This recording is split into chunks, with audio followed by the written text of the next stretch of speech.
Hey everybody, what's going on? Alan here. Welcome back to the Gibson Garage Speed Shop and part 2 of the LS OBS swap. Now, if you've watched the last video, you know what I got going on here, but if not, here's a recap. I basically got this 03 Yukon given to me for doing some work because I told her I wanted the engine out of it, and here it is, an LS. I think it's an LS1, I don't know. Like I said, it's an 03 two-wheel drive with a 4L60. I don't know what it is, but I know it's got individual coil packs and individual fuel injection. So now I've got the computer here, and I've got the smog stuff, I've got the Y pipes, intake manifold, and I've also got the gas tank and lines also. So my goal today is to get it put back together with all of that hooked up and see if it runs after being pulled out of the truck. Make sure I didn't cut anything I needed. Just curious to see if I can do it also. And then if it runs out here on the ground, then it'll run in the OBS truck I got out there. So this box is actually a engine cradle, since I have my engine stand taken up at the moment. I bought this a long time ago, never actually put it together.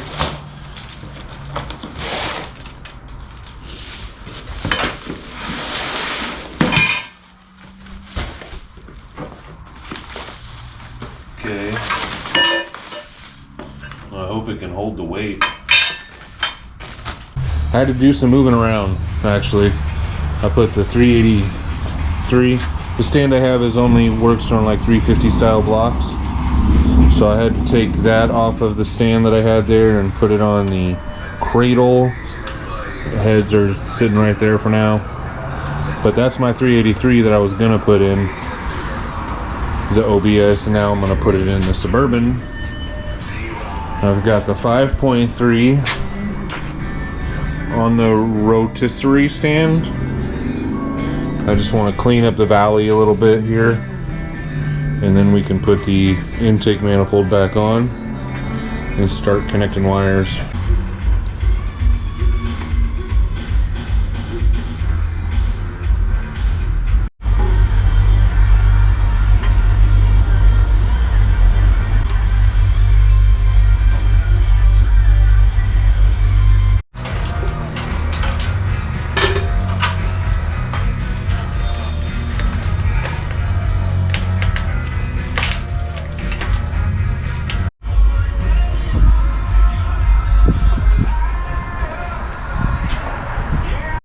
Alright, I've got the whole setup going on here. The fuel tank is plumbed and wired through the original harness. I've got emissions hooked up too, just to try to keep it as normal as what it's used to. I got the box and the brain hooked up to the battery, positive and negative. Got a ground going to the block, and there's no body, of course, so I don't have the ground going from the back to the body, but hopefully that's not a problem. My only issue is these two ground wires here from the harness that were attached to the bottom of the frame by the cab mount. I don't know if that's going to be needed, probably, but we'll see what happens.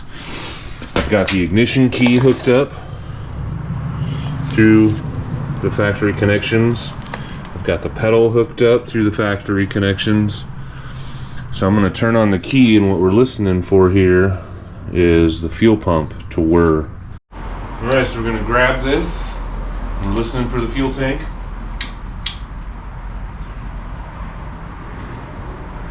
I didn't hear anything.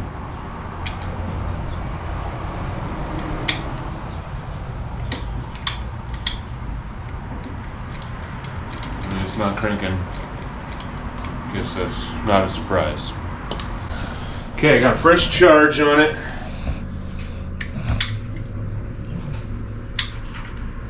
Whoa, we got lights on the dash on. Unknown driver.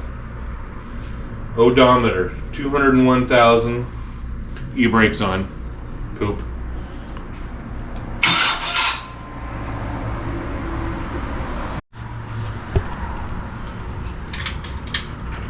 I'll just turn it off for a second, then it comes back on.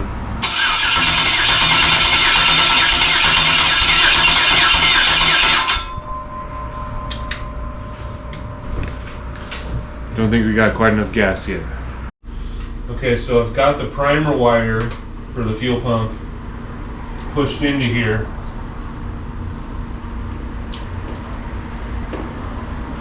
I'm gonna turn it, stick it in there. Okay, now I'm gonna crank it and we'll find out if it's fuel or spark that it's missing.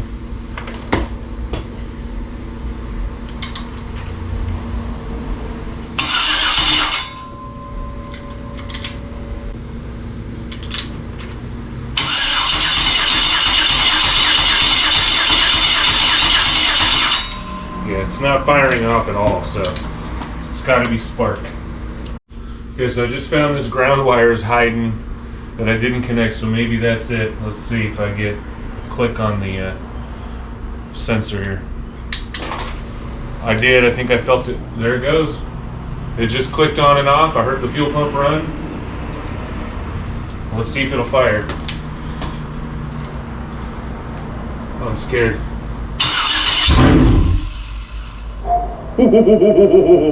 And that sounded like it's firing on all 8 right there.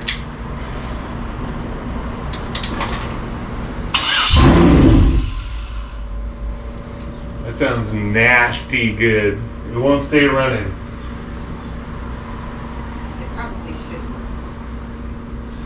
I mean, it's got oil in the engine, so it can't stay running too long. There's the throttle body clicking now. I'm getting all kinds of stuff. That sounds awesome. Smells like a boat in here.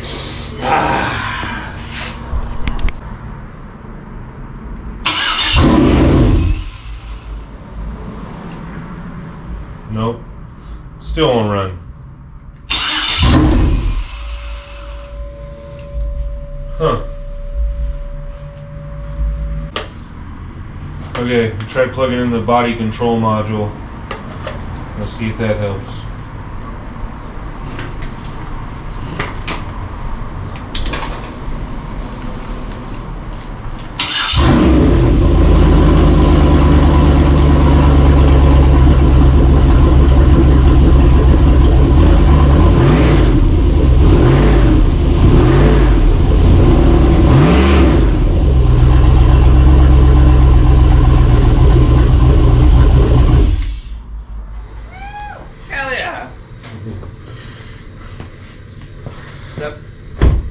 Is that first time? Yeah. Well, that was it. We got it out and we got it running. We've got to have everything plugged in. The body control module at least. And that other fuse block. I don't think we have to have the white one plugged in. But the dash is nice to have.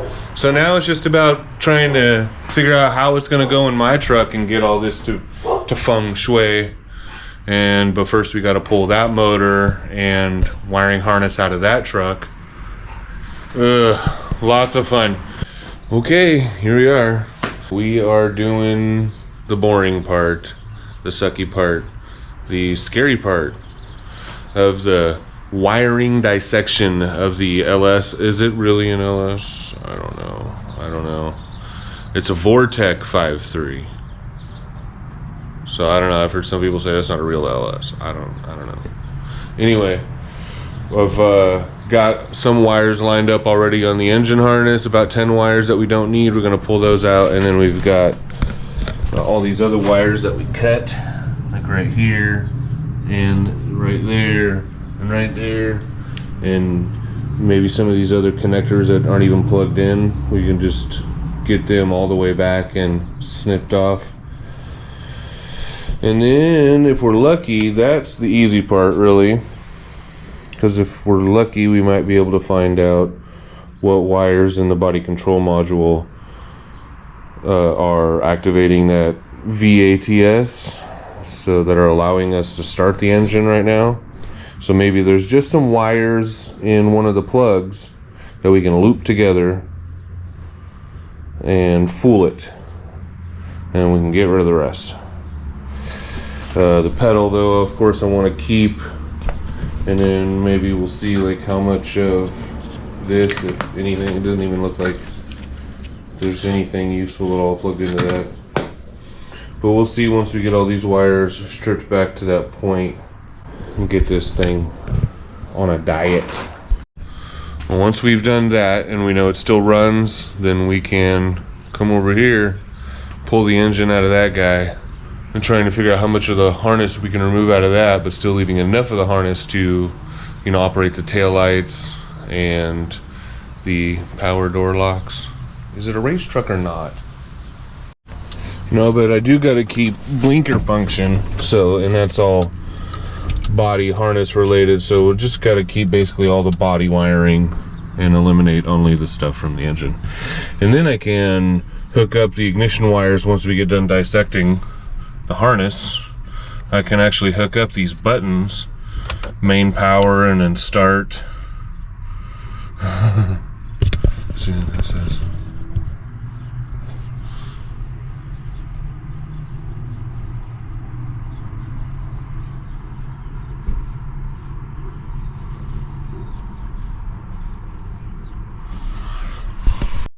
But then we get rid of all this ignition stuff from the truck, and we've got to relocate the turn signals and wiper blade stuff.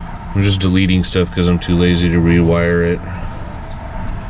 But we could have the turn signals on like separate buttons right here, doop doop. And then we have no electronics on the column, no wiring, and that's one step closer to putting in the electric Prius column, get power steering back in this thing. So back to the engine. I've already started a little bit, just stripping away this plastic stuff here and then some of the tape. And here's one wire, one connector. This is for what? Coolant bottle, so we don't need that. And then these two connectors here. One was for the AC, something to do with the AC accumulator, I think, and then one was never even plugged in. So there's 6 wires there, and then down here we've got these 4 wires. We can eliminate all of this from the harness back to this point, and then 10 wires gone out of this harness all the way down to wherever they go. We'll snip them off. And then it's just moving on to this mess. Most of this stuff is going to be gone, I think. It's going to look so much better.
Now we got the engine side of things taken care of. Now we're just gonna unravel all this harness and try to get this stuff taken care of and removed.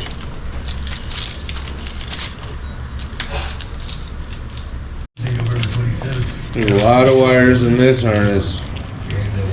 It's all going down.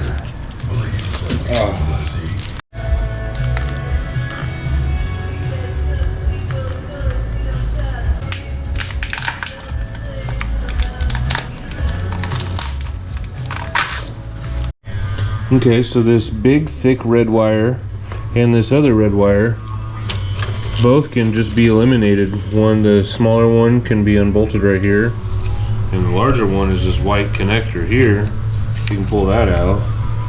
These 5 or 7 wires here are the only ones I really need that go back. Everything else can get snipped. And my back is dead. I almost couldn't get up off the chair. Like, it's serious. It's bad. But look at what I got down to. Almost every wire that was hanging out here into the cab is eliminated. I don't know why. For some reason, the VATS doesn't seem to be a problem anymore. But I have eliminated almost every wire except for these big 4 that go to the ignition. Big 4 that go to the ignition key there. And there's like 7 you need to keep that go to the tank. There's the ground. There's one of them. And then all these other wires except for the white. Don't need the white one, because the white one goes back to that purge solenoid. But you do need all the other ones. Other than the fuel pump wires and these 4 big guys and the pedal assembly coming through, right? And then I kept this orange wire. This goes to the OBD 2 port, and one of them went to the fuse box, and one of them went to the back of the gauge cluster, I think, and I don't know where the other ones went, but we'll see if I can hook that back up later. All of the engine harness is still there, and transmission harness is all still there. So there's still a lot of thickness going on right here. You got this housing, which is a harness, which is probably all these pinks. Let's see, is that fuel injectors maybe? I don't know, but those are all basically untouched. As far as the rest of the body harness goes, almost completely, all completely gone. Except for these 4 big wires. These 7 other wires that go to the tank, and the 1 orange wire for the OBD. And let's hear fire up. You ready?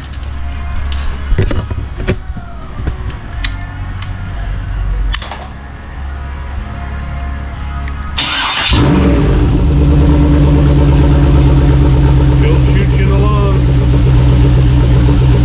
And the pedal works. I used that earlier.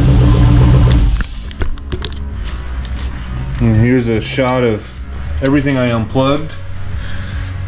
Snipped this one big wire because I went to something I didn't need.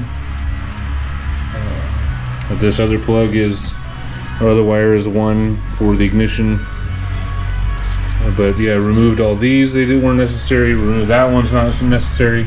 This one has the fuel pump, this orange wire. So this block is still kind of necessary. Now that we've got everything eliminated that we can get the motor out of the truck and start doing the same thing to it, basically.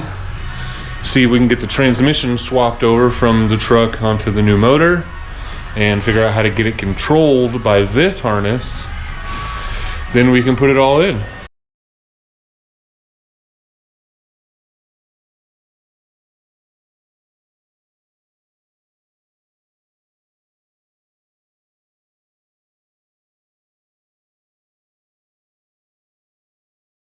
Okay, so I just had a crazy thought. This video's looking a little short, so what if I did something a little extra, spice it up a little? What if I rerouted the harness? And really, I just want to throw it all over the back so it's not hanging out over the front or right over the center of the intake. It looks so stupid. The only thing I really have to change is this injector harness on this side of the engine, because it comes out of this main harness kind of like in the center of the head. But on this side, the harness goes to the back, and we just got to separate this wire from it for the throttle body, and we'll take that wire plus this one plus this purge wire plus this alternator wire. We'll feed them down through the center and just have these two pop up over here and these two pop up over on this side, and we'll run the mass airflow wire along the intake like that. But everything else, the computer and the board, will now be in the back corner where my battery will be, all kind of centralized together. Well, this is what I got so far. Pretty much straightened it all out. I separated these wires from this harness and ran it through the center, along with this wire here and these two wires here. So that's all running through the center. The only thing running on the outside are the fuel injector and the coil wires. I did have to clip some ground wires, and I'll need to extend those. You can see this harness here is running down the back here, just like that. There's the rest of these wires, all ready to go to this point. I just need to kind of comb that out, cover everything in zip ties, get it organized looking, get it all plugged back into the fuse box over there. I am going to be getting rid of the water pump and getting that manifold that just kind of goes across, and then outlets over here somewhere, and then I'll have to find some auxiliary pump to put on the side, which I don't know which is a good pump yet, but one of those regular Summit brand, you know, manifolds for the water pump is fine. And then I can keep my electric switches in the dash for the water pump and the cooling fans. I want to say sorry for not putting out a video last Monday. It's the next Monday after Thanksgiving now. I've been sick as a dog. Man, something hit us all over here. My kids got tonsillitis, and I got something hecka bad. I don't even know what it is, but I'm over it now. Just got some fluid in my lungs I'm trying to cough up. So, tell me what you guys think about this contraption, you know, and what you guys think about all this, and some tips, tricks, anything helps. But until next time, guys, that's gonna do it. Please like, please subscribe, please hit the bell, please leave a comment, all that good stuff. Let me know what you guys think, and peace.